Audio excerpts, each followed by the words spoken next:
প্রথম মাকাবি গ্রন্থ থেকে পাঠ ১৩ অধ্যায়। ইহুদিদের নতুন নায়ক সিমন। সিমন একদিন এই খবর পেলেন যে তিফ্রুম জুদেয়ার সবকিছু ছাড়খাড় করে দিতে আসবেন বলে সৈন্য সংগ্রহ করে বিপুল এক বাহিনী গড়ে তুলেছেন। দেশে জনগণ ভয়ে থরথর করে কাঁপছে দেখে তিনি জেরুজালেমে উঠে এসে একটি জনসভার আয়োজন করলেন। সকলকে আশ্বাস দিয়ে তিনি বললেন, আমি ও আমার ভাইয়েরা এবং আমার পিতৃবংশের মানুষেরা এখানকার বিধিবিধান ও পুণ্যস্থানটি রক্ষা করার জন্য কত কিছু করেছি, কত যুদ্ধ চালিয়েছি, কত ঘোর সংকটের মুখেই না পড়েছি। তোমরা নিজেরা তো সেই কথা ভালোভাবেই জানো। আমার সমস্ত ভাই তো সেজন্য ইসরায়েলের কল্যাণের জন্য প্রাণ হারিয়েছে। আমি একাই শুধু বেঁচে আছি। এখন তো কোনো ক্লেশের সময়, তা যেমন ক্লেশই হোক না কেন আমি যে নিজের প্রাণের মায়া করব তা হতেই পারে না। আমার জীবনের মূল্য তো আমার ভাইদের জীবনের চেয়ে বেশি নয়। না, আমি বরং আমার এই জাতি, এই পুণ্যস্থানটি আর তোমাদের স্ত্রী পুত্র কন্যাদের বিরুদ্ধে যা কিছু করা হয়েছে তার যোগ্য শাস্তি দেব। কেননা সমস্ত বিজাতির লোকেরা শত্রুতা করে আমাদের নিশ্চিহ্ন করার জন্য এখন একজোট হয়েছে। এই কথা শোনার সঙ্গে সঙ্গে লোকেদের অন্তরে নতুন উদ্দীপনা জেগে উঠল। উত্তরে তারা জোর গলায় বলে উঠল, তুমি এখন তোমার ভাই জুদা আর জোনাথানের স্থানে আমাদের নায়ক হবে। আমাদের এই যুদ্ধ চালিয়ে যাও তুমি। আমাদের যা কিছু করতে বলবে আমরা তাই করব। সিমন তখন সমস্ত যোদ্ধাকে সমাবেত করলেন। আর কোনো দেরি না করে জেরুসালেমে প্রাকার বেষ্টনী কাজ সেরে নিলেন। নদীর চারিপাশে সুরক্ষিত করলেন। তারপর তিনি জাফায় পাঠালেন আবসালোমের পুত্র জোনাথানকে এবং তার সঙ্গে বেশ শক্তিশালী এক বাহিনীকে। তখন জাফায় যারা থাকছিল জোনাথান নগর থেকে তাদের তাড়িয়ে দিলেন। তারপর সেখানে থাকতে লাগলেন তিনি। ত্রিফোন এবার বিপুল এক বাহিনী সঙ্গে নিয়ে জুদেয়া যাওয়ার জন্য তলেমাইস থেকে রওনা হলেন। তখন তার সঙ্গে ছিলেন বন্দী জোনাথান। এদিকে সিমন এই সময় আদিদায় সমভূমির মুখোমুখি সৈন্য সাজিয়ে তৈরি রইলেন। ত্রিফোন যখন এই খবর পেলেন যে সিমন নিজের ভাই জোনাথানের জায়গায় নেতা হয়েছেন এবং তার ওপর আক্রমণ হানতে চলেছেন, তখন তিনি দূত মারফত তাকে বলে পাঠালেন, আপনার ভাই জোনাথান তার নানা দায়িত্ব পালনের সূত্রে রাজকোষীতে অর্থ মিটিয়ে দেননি। সেই জন্যই তো আমরা তাকে আটক রাখছি। আপনি এখন 100 টালেন্ট রূপো আর সেই সঙ্গে জামিন হিসাবে জোনাথানের 2 পুত্রকে পাঠিয়ে দিন। পাছে ছাড়া পাবার পর তিনি আমাদের বিরুদ্ধে বিদ্রোহ করেন, আমরা তাকে তো ছেড়েই দেব। সিমন যদিও বুঝতে পারলেন এই প্রস্তাব ছলনা মাত্র, তবুও লোক পাঠিয়ে তিনি ওই রূপো আর সেই সঙ্গে 2 বালককে নিজের কাছে আনালেন। তার ভয় ছিল তা না করলে জনগণ তার প্রতি প্রচণ্ড বিরূপ হয়ে উঠবে। তারা বলবে, সিমন ওই রূপো আর ওই দুটো না করলে জনগণ তার প্রতি প্রচণ্ড বিরূপ হয়ে উঠবে। বালককে পাঠাননি বলে জোনাথানকে প্রাণ হারাতে হয়েছে। তাই তিনি বালক দুটিকে আর সেই সঙ্গে 100টি টালেন্ট পাঠিয়ে দিলেন। কিন্তু ত্রিফোন কথা রাখলেন না। তিনি জোনাথানকে ছেড়ে দিলেন না। এবার তিনি জুদেয়া দেশে হানা দিতে, গোটা দেশ ঝাড়খাড় করে দিতে এগিয়ে এলেন। আদরা হয়ে ঘুরো পথে তিনি এলেন। কিন্তু তিনি যেখানেই গেলেন সিমন ও তার বাহিনী তার সঙ্গে তাল রেখে এগিয়ে গিয়ে তাকে বাধা দিতে লাগলেন। এদিকে কেল্লার লোকেরা ত্রিফোনের কাছে দূত পাঠিয়ে তার মরুপদ দিয়ে তাদের কাছে আসতে এবং খাদ্য পাঠাতে পিড়াপিড়ি করছিল। ত্রিফোন তখন এমন ব্যবস্থা করলেন যাতে তার গোটা অশ্বারোহী বাহিনী সেখানে যেতে পারে। কিন্তু সেই রাতে খুবই তুষারপাত হলো। তুষারের জন্য তিনি সেখানে যেতে পারলেন না। তিনি তখন গেলেন গিলিয়াদ অঞ্চলে। বাস্তামার কাছাকাছি এসে তিনি জোনাথানকে হত্যা করলেন। তাকে সেখানে সমাধি দেওয়া হলো। এবার ত্রিফোন নিজের দেশে ফিরে গেলেন। সিমন লোক পাঠিয়ে ভাই জোনাথানের অস্থিগুলি আনিয়ে তার পিতৃপুরুষদের নগরী মদিনেই তাকে সমাধি দিলেন। ইসরায়েলের সকলেই তখন তার শোকে গভীর দুঃখ প্রকাশ করল। তারা বহুদিন ধরে শোক পালন করল। সিমন তার পিতা ও তার ভাইদের সমাধির ওপরে গেঁথে তুললেন এমনই উঁচু একটি স্মৃতিসৌধ, যা বহুদূর থেকে দেখা যাবে। সেই স্মৃতিসৌধটির সামনের ও পেছনের পাথরগুলি ছিল ঘষে ঘষে মসৃণ করা পাথর। তার পিতা মাতা ও 4 ভাইয়ের জন্য তিনি মুখোমুখি করে গড়ে তোলা 7টি পিরামিড দাঁড় করালেন। সেগুলিকে ঘিরে যত উঁচু উঁচু স্তম্ভ গেঁথে তুলে তিনি গোটা জায়গাটিকে পরিবেষ্টিত রাখলেন। প্রতিটি স্তম্ভের ওপরে চিরস্মারক হিসাবে তিনি এক গোছা করে অস্ত্র সাজিয়ে রাখলেন, আর সেই সব অস্ত্রের পাশে তিনি রাখলেন খোদাই করা যত জাহাজ, যেগুলো সমস্ত সমুদ্র যাত্রীদের চোখে পড়বে। এমনই ছিল সেই সমাধি মন্দিরটি, যা তিনি মদিনে গেঁথে তুলেছিলেন। তা আজও তো সেখানে দাঁড়িয়ে আছে। এদিকে তিফ্রন ছলচাতুরির আশ্রয় নিয়ে কম বয়সী রাজা আন্থিওকাসকে হত্যা করলেন। তারপর তিনি এক জায়গায় বসে রাজত্ব করতে লাগলেন। এশিয়ার মুকুট ধারণ করলেন। নিজের দেশের তিনি মহাসর্বনাশ ঘটালেন। সেই সময় সিমন জুদেয়ার যত দুর্গকে আবার গেঁথে তুললেন। সেগুলি চারিপাশে তিনি গড়ে তুললেন উঁচু উঁচু বুরজ আর আগল দেওয়া যত তোরণদ্বার সমেত বড় বড় প্রাকার। তিনি ওইসব দুর্গে খাদ্য সামগ্রী মজুত করে রাখলেন। তারপর তিনি কয়েকজন লোককে বেছে নিয়ে রাজা দেমেত্রিয়সের কাছে তাদের পাঠিয়ে দিলেন, যাতে তিনি জুদেয়ার দেয় রাজকর মুকুর করে দেন, কেননা ত্রিফোনের সমস্ত কাজই তো ছিল লুটেরার কাজ। উত্তরে রাজা দেমেত্রিয়স সিমনের ওই আবেদন মঞ্জুর করে তাকে এই পত্রটি লিখলেন। আমি রাজা দেমেত্রিয়স এই পত্র লিখছি মহাযাজক ও রাজবন্ধু সিমনের কাছে, প্রবীণদের কাছে এবং ইহুদি জাতির সকলেরই কাছে। সবাইকে আমি প্রীতি সম্ভাষণ জানাচ্ছি। আপনারা খেজুর পাতা সমেত যে সোনার মুকুটটি পাঠিয়েছেন, আমরা তা পেয়েছি। আমরা আপনাদের সঙ্গে সম্পূর্ণ শান্তি স্থাপন করতে রাজি আছি, আর সেই সঙ্গে রাজকর্মচারীদের এই কথা লিখে জানাতেও রাজি আছি যে আপনাদের সমস্ত রাজকর যেন মুকুব করা হয়। আপনাদের ব্যাপারে আমাদের আগেকার সমস্ত সিদ্ধান্ত সমানভাবে বলবৎ রইল। আপনারা যে দুর্গগুলি গেঁথে তুলেছেন, সেগুলি আপনাদের দখলেই থাকবে। এ পর্যন্ত জানতে বা অজান্তে যেসব অন্যায় ঘটে গেছে, আমরা তা ক্ষমা করছি। যে সোনার মুকুট আপনাদের দেওয়ার কথা, তা দেওয়ার থেকেও আপনাদের অব্যাহতি দিচ্ছি। তাছাড়া আগে থেকে জেরুজালেমে অন্য কোনো রকম কর বা শুল্ক আদায় করা হয়ে থাকে, এখন থেকে তা আর আদায় করা হবে না। আপনাদের মধ্যে যারা আমাদের রক্ষী দলে স্থান পাবার উপযোগী, তাদের গ্রহণ করা হবে। আমাদের দুপক্ষের মধ্যে শান্তির সম্পর্ক বজায় থাকুক। এইভাবে 170 সালে ইসরায়েলের ওপর বিজাতীয়দের চাপিয়ে দেওয়া জোয়ালাটা তুলে দেওয়া হয়েছিল। তখন থেকে লোকেরা তাদের শত দলিলপত্রে ও চুক্তিপত্রে লিখতে শুরু করলো। মহিয়ান মহাযাজক, সামরিক শাসনকর্তা এবং ইহুদিদের অধিনায়ক সিমনের আমলে প্রথম বছরে। সেই সময় সিমন গাজারার কাছে নিজের সেনা ছাউনি বসালেন। তার সৈন্যরা নগরটি ঘিরে ফেললেন। তিনি সচল একটি বুরজ তৈরি করিয়ে সেটিকে নগরের কাছে নিয়ে এলেন। গাজরার একটি বুরজের ওপর বারবার প্রচন্ড আঘাত এনে তিনি সেটি দখল করে নিলেন। যারা ওই সচল বুরজটি ভেতরে বসেছিল, তারা এবার বেরিয়ে এসে নগরের ওপর ঝাঁপিয়ে পড়ল। সারা নগরে তখন দারুণ শোরগোল পড়ে গেল। নগরবাসীরা মনের দুঃখে নিজেদের পোশাকটা একবার ছিঁড়ে দিয়ে তাদের স্ত্রী পুত্র কন্যাদের সঙ্গে নিয়ে প্রাকার বেষ্টনীর ওপর গিয়ে উঠল। জোর গলা চিৎকার করে তারা সিমনকে মিনতি জানাতে লাগলো তিনি যেন শান্তি স্থাপনে রাজি হন। তারা বলতে লাগলো, আমাদের নষ্টামির পাওনা শাস্তি না দিয়ে আপনি বরং আমাদের প্রতি দয়াই দেখান। তখন তাদের সঙ্গে সিমনের সত্য সাপেক্ষ একটা বন্দোবস্ত হলো। তিনি লড়াই বন্ধ করলেন, কিন্তু সেখানকার লোকেদের নগর থেকে তাড়িয়ে দিলেন। যেসব বাড়িতে দেবমূর্তি ছিল, তিনি সেই সব বাড়ি আবার শুচিশুদ্ধ করলেন। তারপর স্তোত্রগীতিকা আর বন্দনা গান গাইতে গাইতে তিনি আনুষ্ঠানিকভাবে নগরে প্রবেশ করলেন। নগরের মধ্যে যা কিছু অশুচি ছিল তা তিনি নির্মূল করে দিলেন। নগরে তিনি এমন লোকেদের এসে বসালেন যারা মোশির বিধান পালন করবে।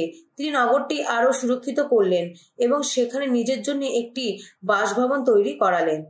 এদিকে জেরুজালেমে কেল্লার লোকেদের দেশের কোথাও কেনাবেচার জন্য যাওয়া আসা করা তো বন্ধ হয়ে গিয়েছিল, তাই খাদ্যের অভাবে তারা খুবই কষ্ট করেছিল। তাদের মধ্যে অনেকেই অনাহারে প্রাণ হারাতে লাগলো। একসময় তারা চিৎকার করে সিমনকে মিনতি জানাতে লাগলো তিনি যেন শান্তি স্থাপনে রাজি হন।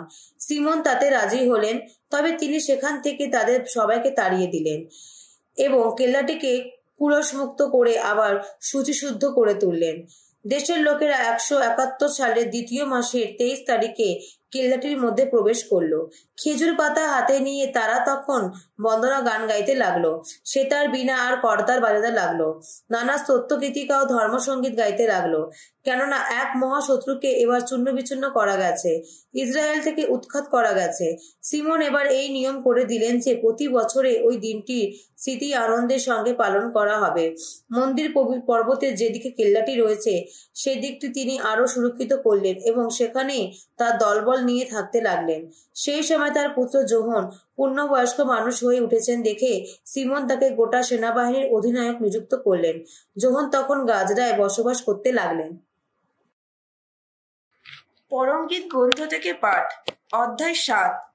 ফিরে এসো, ফিরে এসো ওগো সুলামের মেয়ে, ফিরে এসো, ফিরে এসো। আমরা তোমাকে যেন দেখতে পাই দুটি চোখ ভরে। কেন বা দু চোখ ভরে তাকিয়ে দেখছো সুলামের ওই মেয়েটিকে? দুদল নাচিয়ের মাঝখানে সে নাচছে যখন। ওগো রাজকন্যা, কি সুন্দর পাদুকা শোভিত চরণ তোমায়। তোমার ওই উরু দুটি কি সুঠাম, বক্ররেখা মণিমালা যেন। সে তো মহাশিল্পীর কারুকর্ম যেন। তোমার নাভিকুঞ্জ যেন সুডৌল কোনো পাত্রেরই মতো। তেমন পাত্রে মিশ্র সুরার কোনো অভাব নেই। তোমার উদর যেন গধূমের স্তূপ, যার চারপাশে ফুটে থাকে কত লিলি ফুল। তোমার ওই বুক দুটি যেন দুটি হরিণ শাবক, যেন একটি হরিণীর যমক শাবক। তোমার কণ্ঠ যেন হস্তিদন্তের নির্মিত গম্বুজ। তোমার ওই চোখ দুটি দেখলে মনে হয় বাদ রাব্বিম তোরণদ্বারের পাশে যেন হেশবোন নগরের দুটি সরোবর। তোমার নাকটি যেন লেবানন পর্বতের দুটি দুর্গচূড়া। দামাস্কাসের মুখে দাঁড়িয়ে থাকা সেই যে প্রহরী। তোমার উন্নত শির কার্মেল পর্বতেরই মতো। তোমার ওই খোলা চুল যেন উজ্জ্বল কালো রেশমেরই মতো। তার বেনি পাশে আজ বন্দি এক রাজা। কত সুন্দরী তুমি, আহা কি মোহন রূপ তোমায়। ওগো প্রেমিকা আমায়, ওগো আনন্দ আমায়, আহা কি তন্নি তুমি, তুমি যেন একটি তালতরু। তোমার ওই বুক দুটি যেন দুটি গুচ্ছ ফল। মনে মনে ভেবেছি আমি, ওই তালতরুতেই উঠবো আমি, শক্ত করে ধরবো পাতাগুলি। আহা তোমার বুক দুটি যেন হয়ে ওঠে থাকা থোকা থোকা আঙ্গুরেরই মতো। তোমার নিঃশ্বাস যেন হয়ে ওঠে আপেলেরই সুগন্ধের মতো। তোমার চুম্বনের স্বাদও সেবা মদিয়ার মতো। ওষ্ঠ ছুঁয়ে দাঁত ছুঁয়ে ধীরে ধীরে বয়ে যাক সেই মদিরা, বয়ে যাক প্রিয়তমের হৃদয় গভীরে। আমি তো আমার প্রিয়তমের, আর সেও তো আমার মিলন প্রেয়সী। এসো প্রিয়তম আমায়, চলো না দুজনে যাই মুক্ত প্রাকৃতির বুকে। গ্রামে গ্রামান্তরে রাত কাটিয়ে আসি। সকাল হলেই আঙুর খেতে যাব। দেখব আঙুরে গাছে কুড়ি ধরলো কিনা, দেখব আঙুরে কুড়ি ফুল হলো কিনা, ডালিমের গাছেও ফুল ফুটলো কিনা। তোমাকে আদর করে সেখানেই দেব আমার ভালোবাসা। ওই যে মন্দ্রাগোরা ফুল দিকে দিকে ছড়াচ্ছে সৌরভ। আমাদের দরজায় দরজায় ফলে আছে সেবা যত ফল, নতুন পুরনো যত ফল, সবই তোমার জন্য সাজিয়ে রেখেছি ওগো প্রিয়তম।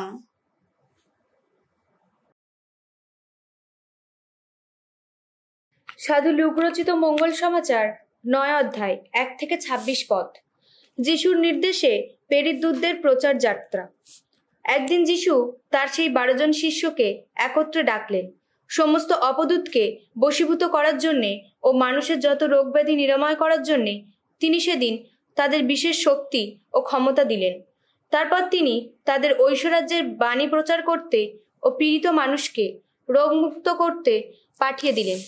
তিনি তাদের বললেন, পথের জন্য তোমরা কিছুই সঙ্গে নিয়ে যেও না, লাঠিও নয়, ঝুলিও নয়, রুটিও নয়, টাকা কড়িও নয়। তোমাদের সঙ্গে যেন একটার বেশি দুটো জামাও না থাকে। তোমরা যে বাড়িতেই আশ্রয় পাও না কেন সেখানেই থেকো, আর যখন ওই জায়গা ছেড়ে চলে যাবে তখন সেখান থেকেই যেও।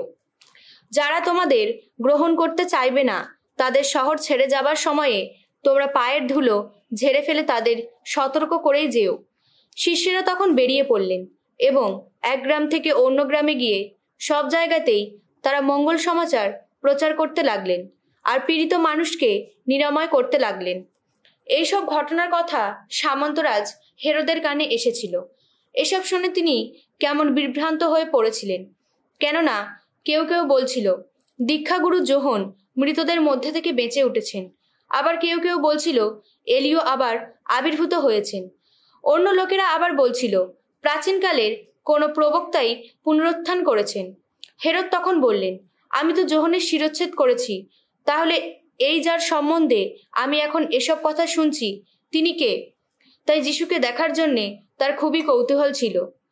এদিকে প্রেরিত দূতেরা ফিরে এসে ইতিমধ্যে তারা যা কিছু করেছেন তার পূর্ণ বিবরণ যিশুকে শোনালেন। তিনি এবার তাদের সঙ্গে নিয়ে সেখান থেকে নিভৃতে রওনা হলেন বেথসাইদা নামে একটি শহরের দিকে। কিন্তু লোকেরা এই কথা জানতে পেরে তার পিছু পিছু চলল।